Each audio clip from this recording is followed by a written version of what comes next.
नैब में रेफरेंस दायर करने की सिफारिश की गई है, क्या मतलब है इसका सर?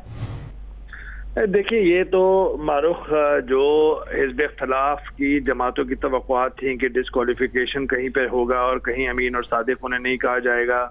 वो तो साबित नहीं हुआ, तो उनको कहीं ना कहीं मायूसी होगी। क्योंकि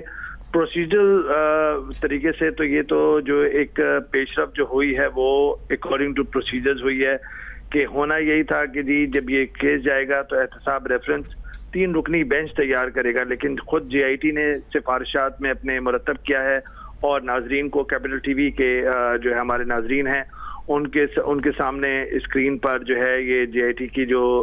सिफारिशात हैं वो भी मौजूद हैं इस रेफरेंस से। लेकिन बड़ी पेशरफ्त के 2/3 अक्सरियत हासिल करने वाले मुंतखब वजीर आजम नवाज शरीफ साहब और उनके साहबजादों हुसैन नवाज और हसन नवाज के खिलाफ एहतसाब रेफरेंस, इसका मतलब है एहतसाब रेफरेंस जब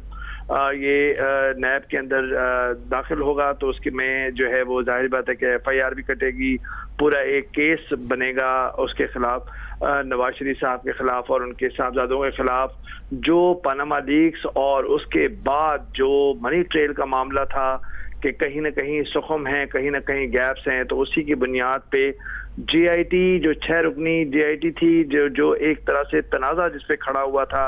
उसने अपनी सिफारिशात में 3 रुकनी बेंच सुप्रीम कोर्ट के ये रिकमेंड किया है कि एहतसाब रेफरेंस दाखिल किया जाए नैब के इदारे के दौरान के इदारे में। तो इसका मतलब ये है कि ये एक लंबा प्रोसीजर होगा, लेकिन जाहिर बात है कि अब इसकी तफसीलात होंगी कि वो एहतसाब रेफरेंस जो है उसके अंदर कौन कौन सी दफात वो लगाते हैं और उसकी फिर क्या क्या सजाएं हो सकती हैं, कितने तूल पकड़ेगा ये केस। लेकिन ये मामला हुकूमत जमात नून लीग के लिए इत्मीनान बख्श मेरे ख्याल में होगा मारूख, क्योंकि कहीं डिस्क्वालिफिकेशन का मामला नहीं है।